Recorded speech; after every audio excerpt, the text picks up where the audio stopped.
हाँ, मेरा एक एक दो सवाल है, अब आप इसका जवाब देना चाहें। चूंकि रमजान है तो जी। हमारे लिए तो इबादत है, लेकिन मुर्तदों के लिए एक टॉपिक है। तो मैं ज्यादा उस तरफ तो नहीं जाऊंगा, लेकिन एक आधा सवाल है जो मुर्तदों की तरफ से आते हैं रमजान के ताल्लुक से। कि जी। रमजान में एक कहा जाता है कि अल्लाह जो है वो शयातीन को जो है वो कैद में डाल देते हैं, ताकि मेरे बंदों के अंदर वसवसे पैदा ना हो। तो इस पे सवाल उठते हैं कि जब शैतान कैद है तो जो चीजें जैसे कुरान में लिखी गई हैं, काफी सारी कि तुम्हें बहल शैतान की तरफ से या हदीसों में आई गई है। तो जब शैतान कैद है तो इस टाइम इंसान जो गुनाह कर रहा है वो कौन क्या चीज करवा रही है उससे? ये यहाँ पर जो उन्होंने सवाल किया एक्सपोजिंग अड्डा साहब ने, कि शैतान को कैद करने के बावजूद आखिर इंसान क्यों गुनाह करता है। ठीक है, मैं जो है मुख्तसर में एक बात यहाँ पर करना चाहूँगा कि इंसान का जो नफ्स होता है ना, इसकी 3 कैफियत होती है और इसकी 3 हालत होती है। और कुरान करीम के अंदर ये सारी की सारी चीज़ें मौजूद हैं कि इंसान के नफ्स की जो सबसे पहली हालत है वो है नफ्स अम्मारा। ठीक है, और उसी तरीके से नफ्स की जो दूसरी हालत है वो नफ्स लव्वामा, और जो नफ्स की जो तीसरी हालत है उसको कहते हैं नफ्स मुतमइन्ना। और ये तीनों नफ्स के बारे में खुद जिक्र है अहादीस की किताबों में और कुरान करीम के अंदर। तो हम इसमें सबसे पहले किस्म की जो नफ्स को देखेंगे, और सबसे पहली कैफियत जो है वो सबसे पहली किस्म क्या, नफ्स अम्मारा। यानी ये नफ्स अम्मारा जो है ये इंसान के उस कैफियत को कहते हैं, उस नफ्स को कहते हैं, उस अंदरूनी हालत को कहते हैं जो कि इंसान को बुरे कामों पर उभारता है। ठीक है, जो कि जिसको बुरे कामों का तकाजा करता है, इंसान को गुनाहों में मुब्तला करता है, गलत कामों की तरफ उभारता है, इसको कहते हैं नफ्स अम्मारा। और हदीस शरीफ के अंदर भी एक डिटेल में एक हदीस है, नबी पाक सल्लल्लाहु अलैहि वसल्लम ने एक सहाबा किराम से बयान फरमाया था कि मैं तुम्हें एक ऐसे दोस्त के बारे में बताता हूँ कि तुम्हारा क्या ख्याल है उस दोस्त के बारे में, कि अगर तुम उसे इज्जत दो, तुम उसकी बात मानो, है ना, उसका इकराम करो, उसे खिलाओ पिलाओ, खूब अच्छे से रखो, तो वो तुम्हें आजमाइशों में मुब्तला कर दे, वो मुसीबतों में डाल दे। और अगर तुम उसे जलील करो, उसकी बात ना मानो, है ना, उसकी एहानत करो, उसे भूखा प्यासा नंगा रखो, तो वो तुम्हारे साथ अच्छा मामला करेगा और खैर का मामला करेगा।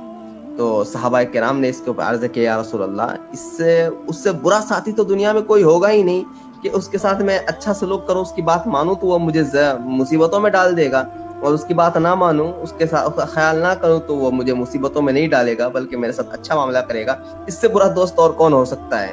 तो नबी पाक सल्लल्लाहु अलैहि वसल्लम ने बयान फरमाया, उस जात की कसम जिसके कब्ज़े कुदरत में मेरी जान है, तुम्हारा वो नफ्स जो तुम्हारे पहलू में है वो तुम्हारा ऐसा ही साथी है, वो तुम्हारा ऐसा ही साथी है। यानी तुम्हारा, और उसी हदीस के अंदर आगे बयान फरमाया कि तुम्हारा सबसे बड़ा दुश्मन खुद तुम्हारा नफ्स है ना, खुद नफ्स तुम्हारा जो है सबसे बड़ा दुश्मन है, जो तुम्हें बुरे कामों में मुब्तला करके करता है और तुम्हें जलील करता है और तरह तरह की मुसीबतों में मुब्तला रखता है। इसी को नफ्स अम्मारा कहते हैं, और इस कैफियत का नाम जो है वह नफ्स अम्मारा है। अच्छा, जब बात आई है यहाँ पर, तो यहाँ से ये बात साबित हो गई कि इंसान अगरचे शयातीन कैद हो जाएं, लेकिन इंसान की जो अंदरूनी कैफियत है ना, जो बुराई का आदी है, जो इंसान बन चुका है, जो इंसान का जो नफ्स है, जो गलत कामों की तरफ इंसान को उभारता है, ठीक है, तो ये इंसान बज़ाहिर आज़ाद रहता। तो अगरचे शयातीन कैद हो जाएं, लेकिन इंसान अब गलत काम जो करता है अपने इस नफ्स अम्मारा की वजह से गलत काम करता है। ठीक है, और दूसरे और तीसरे को भी मैं मुख्तसर में बयान कर दूं। अल्लाह तबारक व तआला नफ्स लव्वामा के बारे में मैंने बयान किया था स्टार्टिंग में कि नफ्स की 3 किस्में हैं, उसमें दूसरी कैफियत जो है उसको नफ्स लव्वामा कहते हैं। और अल्लाह तबारक व तआला ने इस नफ्स की जो कसम खाई है, कहाँ पर, अब सूरह क़यामा पढ़ेंगे ना, आयत नंबर 1 और 2 के अंदर वहीं पर बयान फरमाया कि क़यामत के दिन की कसम खाता हूँ, और कसम खाता हूँ नफ्स लव्वामा की, है ना, कसम खाता हूँ नफ्स लव्वामा की। तो नफ्स लव्वामा क्या है? यानी ये नफ्स लव्वामा ये है कि इंसान जो है ना, जब नफ्स परस्ती नहीं करता, यानी कि अपने जो नफ्स लव्वामा की बात को नहीं मानता, सॉरी, उसको पहली किस्म की जो नफ्स है नफ्स अम्मारा, उसकी बात को नहीं मानता और अपने आप को खुदा परस्ती पर लगाता है, अल्लाह तबारक व तआला के हुक्म की तामील करता है, इसको कहते हैं नफ्स लव्वामा। यानी अच्छा नफ्स जो इंसान को अच्छाई की तरफ लाए, भलाई की तरफ लाए, है ना, इसको और गलत कामों पर انسان کے اندر جو ایک کیفیت، لواما کے معنی کیا ہوتے ہیں؟ لعنت ملامت کرنے والا، ٹھیک ہے، یعنی غلط کاموں پر جو انسان کے اندر کی جو کیفیت پیدا ہوتی ہے نا، یار میں نے وہ کام غلط کر لیا، مجھے ایسا نہیں کرنا چاہیے،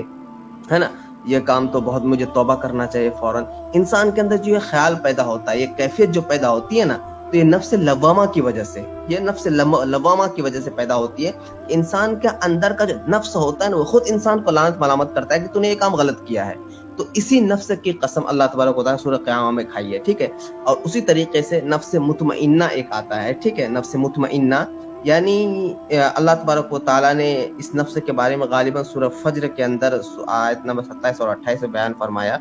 کہ یہ جو نفس ہوتا ہے نا، یہ انسان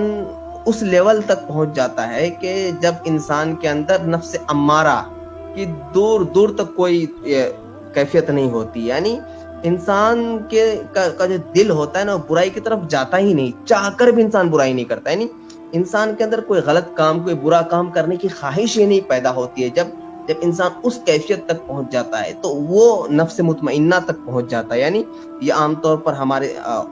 صالحین قسم کے جو لوگ ہوتے ہیں، متقی قسم کے جو لوگ ہوتے ہیں، جو تقوی کے اعلیٰ پیمانے پر فائز ہوتے ہیں، تو یہ وہ لوگ ہیں جو نفس مطمئنہ کی کیفیت کو پہنچ چکے ہیں۔ تو کل ملا کر یہاں پر جو بات کھل کر سامنے آئی وہ یہی آئی کہ انسان کے جو نفس کی جو 3 قسمیں ہیں، اور انسان جو غلط کام کرتا ہے وہ نفس امارہ کی وجہ سے کرتا ہے، اگرچہ شیاطین قید ہو جائیں لیکن انسان کی جو اندرونی کیفیت ہے نا، ایک نفس امارہ جو انسان کو غلط کاموں پر ابھارتا ہے، اس کیفیت کی وجہ سے برا کام کرتا ہے۔ اور یہ مختصر سی بات تھی، تو مجھے لگا یہ پوائنٹ ایڈ کر دینا چاہیے ابو تراب بھائی کی باتوں میں، تاکہ وہ بات جو ہے اور زیادہ طریقے سے کھل کر سامنے آ جائے۔ جی جی شکریہ، جزاک اللہ خیر۔ اس میں بات وہی تھی کہ جو ایاب کے بارے میں ہم نے بات کی تھی، وہ کہتے ہیں کہ اس کو شیاطین کا قید ہونا جو ہے وہ ہم اس کے لٹرل سینس میں بھی لے سکتے ہیں، یعنی ظاہری معنی میں بھی جو ہے ہم ان چیزوں کو لیتے ہیں، اور اس میں یہ ہے کہ